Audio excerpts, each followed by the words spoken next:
అధికారులు లేరు, ప్రజాప్రతినిధులు దాదాపుగా పారిపోయేటువంటి పరిస్థితి ఎక్కడ గ్రామసభ చూసినా కనబడతా ఉన్నది. అదేవిధంగా ఈరోజు ముఖ్యమంత్రితో పాటు మంత్రులందరూ కూడా విహారయాత్రలలో ఉన్నట్టుగా కనబడతా ఉంది. ఏ ఒక్క మంత్రి కూడా రాష్ట్రంలో గ్రామ సభల సందర్భంగా ప్రజల సమక్షంలో నిలబడి ప్రజలకు సమాధానం చెప్దామనేటువంటి అవకాశం అయితే ఇక్కడ మనకు కనబడతలేదు. అదేవిధంగా గతంలో 10 సంవత్సరాల పాటు బీఆర్ఎస్ ప్రభుత్వం కేసీఆర్ గారి నాయకత్వంలో నడిపినప్పుడు ఏదైతే రేషన్ కార్డులకు సంబంధించినటువంటి విషయంలో అనేక రకాలుగా బురద జల్లిండ్రు. ఒక్క రేషన్ కార్డు ఇవ్వలేదని మాట్లాడిండ్రు. వాస్తవంగా నిజంగా రేషన్ కార్డులు ఇవ్వలేదా అంటే లక్షల కొద్ది రేషన్ కార్డులు కేసీఆర్ గారి నాయకత్వంలో అర్హులను గుర్తించి ఆనాడు ఇవ్వడం జరిగింది. రేషన్ కార్డుల విషయంలో ఆనాడు ముఖ్యమంత్రిగా ఉన్నటువంటి కేసీఆర్ గారు ఎక్సెస్ కుటుంబాల కంటే కూడా ఎక్కువ కార్డులు మనం ఇచ్చినామని కూడా ఒక సందర్భంలో చెప్పడం జరిగింది. అయినప్పటికీ దుష్ప్రచారం చేసిండ్రు, కార్డులు ఇవ్వలేదని బదనాం చేసిండ్రు. వాస్తవ పరిస్థితి చూసినప్పుడు 10 ఏళ్ల పాలనలో 6,47,479 రేషన్ కార్డులు ఇచ్చినాం. ఇంకా ఇవ్వవలసి ఉన్న వాళ్ళకు కూడా ఇస్తామని కూడా చెప్పడం జరిగింది గతంలో. అదేవిధంగా ఈనాడు ఉన్నటువంటి ప్రభుత్వం వచ్చిన ఒక్క నెల లోపట్నే రేషన్ కార్డులు ఇస్తామన్నారు. నెల లోపట్నే సన్నబియ్యం కూడా అందరికి ఇస్తామని చెప్పిండ్రు. 100 రోజుల లోపలనే సన్నబియ్యం కూడా డిస్ట్రిబ్యూషన్ చేస్తామని చెప్పారు. మరి ఇలా రేషన్ కార్డుల విషయంలో చూసినట్టయితే రాష్ట్రం మొత్తడం కూడా రచ్చరచ్చ పరిస్థితి మనకు కనబడతా ఉంది. ఆ రోజు మేము కొన్ని పరిస్థితులకు అనుగుణంగా ఆనాడున్న ప్రభుత్వం సమైక్య ఆంధ్రప్రదేశ్లో పేద ప్రజలకు న్యాయం జరగలేదు కాబట్టి తెలంగాణ రాష్ట్రం వచ్చిన తర్వాత ప్రజలకు చేరువగా పోవాలి, ప్రజలకు అనుగుణంగా ఉండాలి అనే ఉద్దేశంతో చాలా చర్యలు తీసుకున్నారు. మరి ఆ రోజు 2.5 ఎకరాలు ఉన్నటువంటి మాగాని భూమిని 3.5 ఎకరాలకు చేయడం జరిగింది. అదేవిధంగా 5 ఎకరాలు ఉన్నటువంటి చెలక భూమిని 7 ఎకరాల నరకు చేయడం జరిగింది. ఇదంతా కూడా ఆ రోజు పేద ప్రజలను ఉద్దేశించి వాళ్ళ ఆదాయ వనరులకు సంబంధించినటువంటి విషయాలను ఉద్దేశించి చేసినటువంటివే. అదేవిధంగా ఆదాయానికి సంబంధించి కూడా 60,000 నుంచి 75,000 నుంచి మరి 2,50,000 రూపాయల ఆదాయ పరిమితికి మనం పెంచడం జరిగింది. మరి ఈరోజు మళ్ళీ 10 సంవత్సరాలు అంటే 11 సంవత్సరాల తర్వాత 11 సంవత్సరాలలో కూడా ఇప్పుడు ఏదైతే గ్రామ సభలు నిర్వహిస్తూ ఉన్నారో ఇదే పరిమితిని కంటిన్యూ చేస్తూ ఉన్నారు. 11 సంవత్సరాలలో ఇన్ఫ్లేషన్ పెరిగింది, ధరలు పెరిగినాయి, జీవన పరిణామాలు పెరిగినాయి. వాటికి అనుగుణంగా మరి ఈ ప్రభుత్వం చర్యలు తీసుకోవాల్సి ఉండే. కానీ చెప్పే మాటలు గొప్పై చేతలకు వచ్చేటప్పటికి మాత్రం శూన్యంగా కనబడతా ఉన్నది. ప్రజాపాలనలో ప్రజలకు చాలా గొప్పగా న్యాయం జరుగుతుందని మరి ఆనాడు బాకాలూదినటువంటి కాంగ్రెస్ నాయకులు, ప్రభుత్వం, ముఖ్యమంత్రిగా ఈరోజు బాధ్యతలు వహిస్తున్నటువంటి రేవంత్ రెడ్డి ప్రజలను నమ్మించి మరి అన్ని విషయాలలో మోసం చేసినటువంటి విషయం మనకు కనబడతా ఉన్నది. ఈరోజు ఈ రేషన్ కార్డులను ఎట్లా తగ్గించాలి, రేషన్ కార్డుల సంఖ్యను పెంచి లేనటువంటి వాళ్ళకి ఇవ్వాలనేటువంటి ప్రయత్నం ఇక్కడ జరుగుతలేదు. ఆనాడు ఎవరైతే ప్రభుత్వ పరంగా అవుట్సోర్సింగ్లో పనిచేసే అటువంటి వాళ్ళు కావచ్చు, వాళ్ళందరినీ కూడా పరిగణనలో తీసుకొని వాళ్ళను ప్రభుత్వ ఉద్యోగుల కింద కాకుండా వాళ్ళకు రేషన్ కార్డులు ఇచ్చినటువంటి ప్రభుత్వం. వాళ్ళ జీతభత్యాలకు కూడా కొద్దిపాటివే కాబట్టి వాళ్ళను మామూలు మరి మధ్యతరగతి కింద తీసుకొని వాళ్ళని గుర్తించి పేదవాళ్ళుగా గుర్తించి వాళ్ళకు రేషన్ కార్డులు ఇవ్వడం జరిగింది. ఈరోజు మరి వాళ్ళందరినీ కూడా కట్ చేసేటువంటి ప్రయత్నం చేస్తూ ఉన్నారు. ఆదాయ పరిమితి చూస్తూ ఉన్నారు. ఎవరైతే ప్రభుత్వ కన్సర్న్గా పనిచేసేటువంటి వాళ్ళను తగ్గించేటువంటి ప్రయత్నం. మొత్తంగా చెప్పాలంటే రేషన్ కార్డులను తగ్గించాలని మరి రకరకాల ప్రయత్నాలు ఈరోజు చేస్తున్నారు. తర్వాత ఇప్పుడు ప్రభుత్వంలోకి వచ్చి 400 రోజులు అవుతున్నది. మరి ఒక్క హామీ అన్న అమలు చేసినా అంటే ఏ హామీ అమలు చేయడం లేదు.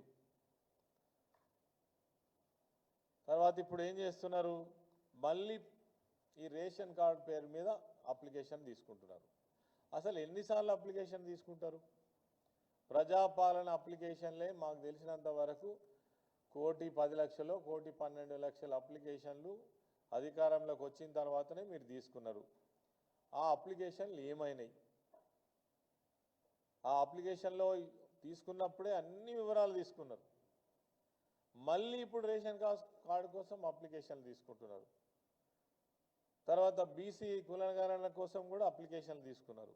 అన్ని వివరాలు మీ దగ్గర ఉన్నాయి. ఇప్పటికే నిజంగా మీకు నీతి నిజాయితీ ఉంటే, చిత్తశుద్ధి ఉంటే ఈ తీసుకున్నటువంటి అప్లికేషన్లలోనే అర్హులు ఎవరు, అర్హులు కానటువంటి వాళ్ళు ఎవరు, రేషన్ కార్డులు ఇచ్చేటువంటి అవకాశం ఉన్నప్పటికీ కూడా మళ్ళీ కాలయాపన చేయడం కోసం, కాలం వెళ్ళబుచ్చడం కోసం, మేమేదో చేస్తున్నామని చెప్పడం కోసం ఈ అప్లికేషన్లు తీసుకోవడం తప్ప ఇంకోటి కాదనేది మనకు ఖచ్చితంగా కనబడతా ఉంది. అంటే అప్లికేషన్లే తప్ప దాని ఫలితం లేదు. ఇప్పటిదాకా చూసుకుంటూ వస్తున్నటువంటిది ఈ సంవత్సర కాలంలో కాంగ్రెస్ ప్రభుత్వం యొక్క పనితీరు చూసినట్టయితే శూన్యం తప్ప ఏం లేదు.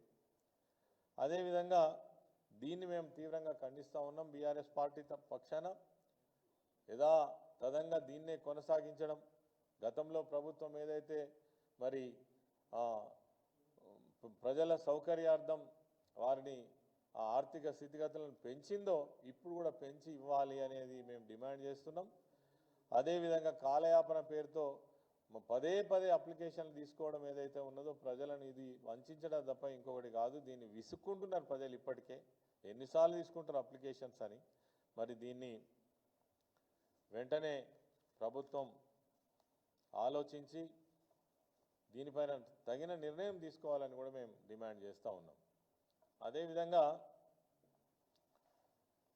ఈరోజు ఎస్సీలకు సంబంధించినటువంటి విషయంలో ఈ ప్రభుత్వం వ్యవహరిస్తున్నటువంటి తీరు చూసినట్టయితే చాలా బాధాకరంగా ఉన్నది. తరతరాలుగా వెనుకబడ్డటువంటి ఎస్సీ ఎస్టీలు చదువుకు దూరంగా ఉండి ఆర్థిక స్తోమత లేక, భూమి లేక, జాగ లేక అనేక పేదరికంతో ఉన్నటువంటి ఎస్సీలను ఈ ప్రభుత్వం ఘోరంగా వంచిందని చెప్పచ్చు. ఎందుకంటే ఎప్పుడైతే మీరు చేవెళ్ళ ఎస్సీ ఎస్టీ డిక్లరేషన్ చేసినారు, చేవెళ్ళ ఎస్సీ ఎస్టీ డిక్లరేషన్లో మీరు అనేక హామీలు ఇచ్చినారు, లెక్కకు మించిన హామీలు ఇచ్చినారు. ఇందులో ఏ ఒక్కటన్నా అమలైందానంటే ఏ ఒక్కటి కూడా అమలుకు నోచుకోలేదు. అది బోను ఇప్పటి వరకు ఎస్సీ శాఖకు సంవత్సరం దాటినా ఒక మంత్రిని నియమించకపోవడం చాలా దురదృష్టకరం. అంటే ఎస్సీల పట్ల ఈ ప్రభుత్వానికి ఉన్నటువంటి చిత్తశుద్ధి ఇది అని మనకు అర్థమవుతా ఉంది. అదేవిధంగా నిన్న మొన్నటి వరకు ఎస్సీ శాఖకు సంబంధించినటువంటి ఎండి పోస్టును కూడా క్రియేట్ 5 నెలలు 6 నెలలు ఖాళీ పెట్టింది. ఎస్సీ యాక్షన్ ప్లాన్ లేదు గత సంవత్సరం. ఎస్సీ యాక్షన్ ప్లాన్ ఉంటేనే దాని మీద పెట్టినటువంటి బడ్జెట్ ఏదైతే ఉందో మరి ఆ సంవత్సర కాలంలో ఎస్సీలకు సంబంధించినటువంటి అనేక స్కీమ్స్ కావచ్చు, తర్వాత ప్రోగ్రామ్స్ కానీ అమలు చేయడం జరుగుతుంది. ఎస్సీ ప్లాన్ అసలు ప్లానే లేదు. తర్వాత రేపు హడావుడిగా 23వ తారీఖు నాడు బట్టి విక్రమార్క గారు ఒక మీటింగ్ ఏర్పాటు చేశారు. ఎందుకు అని అంటే 2వ తారీఖు నుంచి మళ్ళీ బడ్జెట్ సమావేశాలు ప్రారంభం అవుతున్నాయి కాబట్టి మరి ఇవన్నీ కూడా ప్రజల సమక్షంలో సభా సాక్షిగా మళ్ళీ చూపించాల్సి వస్తుంది. కాబట్టి ఈరోజు మళ్ళీ హడావుడిగా మీటింగ్ పెట్టి నిన్నగాక మొన్న అధికారులకు ఆదేశం ఇచ్చినట్టుగా నేను పేపర్లో చూసిన ఏమని ఎస్సీ సబ్ ప్లాన్కు సంబంధించినటువంటి నిధులు మీరు ఏవేవైతే స్కీములు ఉన్నాయో వాటికి వెంటనే కేటాయించండి అని. చాలా హాస్యాస్పదంగా అనిపించింది. ఎందుకంటే సరిగ్గా ఈ రోజుకి 11 రోజులు ఉన్నది సమావేశాలు. ఈ 11 రోజులలో మీరు అసలు సబ్ ప్లాన్కు సంబంధించినటువంటి నిధులు ఏ విధంగా ఖర్చు చేయగలుగుతారు? ఇప్పటి వరకు ముఖ్యమంత్రి ఒక్క సమీక్ష సంవత్సర కాలంలో ఎస్సీలకు సంబంధించినటువంటి సబ్ ప్లాన్ పైన కానీ మీరు కేటాయించినటువంటి డబ్బుల పైన కానీ అసలు ఏం స్కీమ్స్ జరుగుతున్నాయి అనేటువంటిది ప్రజాప్రతినిధులతో కానీ అధికారులతో కానీ లేదా ప్రజా సంఘాలతో కానీ ఒక్క సమీక్షన చేసిండ్రా? ఇక మరి మీరేమో చేవల డిక్లరేషన్, మీ మాటలు చూస్తే కోటలు దాటుతున్నాయి. ఇవి ఎప్పటి నుంచి? ఏకంగా 60 సంవత్సరాల అధికారంలో ఉన్నటువంటి కాంగ్రెస్ పార్టీ ఆనాటి నుంచి ఈనాటి వరకు కూడా, ఆనాడు ఇందిరాగాంధీ గారు ఇచ్చినటువంటి నినాదం గరీబీ హటావో, అప్పటి నుంచి ఇవే మాటలు చెప్తున్నారు. నిజంగానే ఎస్సీ వర్గాలలో ఎస్టీ వర్గాలలో పేదరికం పోయిందా? మరి మీరు కేటాయించినటువంటి నిధులు ఆనాడు సమైక్య ఆంధ్రప్రదేశ్లో కూడా ఎస్సీ సబ్ ప్లాన్కు సంబంధించినటువంటి నిధులు సవ్యంగా ఖర్చు చేయాలి, అవి డైవర్ట్ కావద్దు, నిజంగా వాళ్ళకే చెందాలని ప్రజా సంఘాలు ఎస్సీ ఎస్టీలు ఉద్యమాలు చేస్తే తప్ప ఆ పైసలు ఖర్చు కానటువంటి పరిస్థితి. ఈరోజు కూడా రేవంత్ రెడ్డి అదే విధానంలో మళ్ళీ నడుస్తున్నట్టుగా మనకు ఖచ్చితంగా కనబడుతున్నది. మరి ఇంకా దుర్మార్గం ఏంటంటే ఎస్సీలకు రక్షణ కల్పించేటువంటి చట్టం 2015, ఎస్సీ ఎస్టీ చట్టం 2017, దీని ప్రకారము ఎవరైతే ఎస్సీ ఎస్టీలు బాధితులు ఉన్నారో వాళ్ళను ఆర్థికంగా ఆదుకోవడం కోసం వాళ్ళకు తక్షణమే బేసిక్ పెన్షన్ ఇచ్చి అదేవిధంగా రిలీఫ్ ఇచ్చి వాళ్ళను ఆదుకోవడం కోసం చేసినటువంటి చట్టం. ఈ చట్టానికి సంబంధించి ఈ 33 జిల్లాలలో 5,000 మంది బాధితులు, 5,000 మంది బాధితులకు రావాల్సినటువంటి 45 కోట్ల రూపాయలు కూడా ఇప్పటి వరకు రిలీజ్ చేయలేదంటే సిగ్గుపడాల్సినటువంటి పరిస్థితి కనబడతా ఉంది. ఎస్సీల పట్ల ఎస్టీల పట్ల 45 కోట్ల రూపాయలు. అదేవిధంగా కేంద్ర ప్రభుత్వం ఇచ్చేటువంటి మానిటర్ రిలీఫ్ ఫండ్ కూడా ఇక్కడ ప్రభుత్వ అవసరాల కోసం వాడుతున్నారు అని అంటే ఇంతకంటే అవమానం, ఇంతకంటే సిగ్గుచేటు ఏమైనా ఉంటుందా? 5,000 కుటుంబాలు మీరు ఇచ్చేటువంటి ఆ రిలీఫ్ ఫండ్ కోసం ఎదురు చూస్తూ ఉన్నారు. ఆర్థిక మంత్రిగా ఉన్నటువంటి బట్టి విక్రమార్క గారిని నేను కోరుతున్నా, మీరు ఎస్సీ సామాజిక వర్గానికి సంబంధించినటువంటి నాయకులు అనేక సంవత్సరాల నుంచి ప్రజా జీవితంలో ఉన్నారు. మీరు కూడా ఎస్సీ సబ్ ప్లాన్ గురించి మాట్లాడిన అనేక సార్లు సభలలో, మరి ఎందుకు ఇంప్లిమెంట్ చేయరు? మీరు అధికారంలో ఉంటే ఒక మాట, మీరు అధికారంలో లేకపోతే ఒక మాటనా? ఇలా మీ చేతి నిండా అధికారం ఉన్నది కదా, ఎందుకు చేయరు? అదేవిధంగా ఎవరైతే ఎస్సీ ఎస్టీ కేసులు నమోదు చేసి విచారణలో ఉన్నటువంటి దాదాపు 10,000 కేసులు ఉన్నాయి. మీరు రిలీఫ్ ఇస్తే తప్ప వాళ్ళు ముందుకు పోలేరు, వాళ్ళకు న్యాయం జరగదు.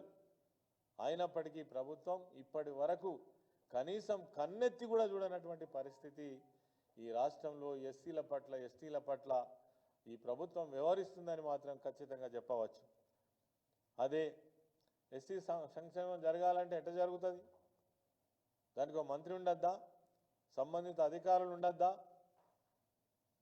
నిన్నగాక మొన్న ఎస్సీ కార్పొరేషన్కు ఒక ఎండీని ఐఎస్ఎఫ్ అధికారిని ఇచ్చిండ్రు. అంతకుముందు 6 నెలలు వేకెంట్ ఉన్నది. ఆ శాఖలో గతంలో చేసినటువంటి స్కీమ్స్ ఏవైతే ఉన్నాయో, ఇచ్చినటువంటి స్కీమ్స్ ఏవైతే ఉన్నాయో ఇప్పటి వరకు ఒక్క పైసా కూడా రిలీజ్ చేయలేదు, మొత్తం పెండింగ్లో ఉన్నాయి. మాకు ఆ డబ్బులు రిలీజ్ చేయమని అడిగితే పర్సెంటేజ్ ఇస్తే తప్ప మరి బిల్లులు రిలీజ్ కానటువంటి పరిస్థితి. ఇది ఈ ప్రభుత్వం ముఖ్యమంత్రి రేవంత్ రెడ్డి గారు ఎస్సీ ఎస్టీల పట్ల చూపిస్తున్నటువంటి దయా కరుణని మనం అనుకోవాలనా? ఇదేనా మీ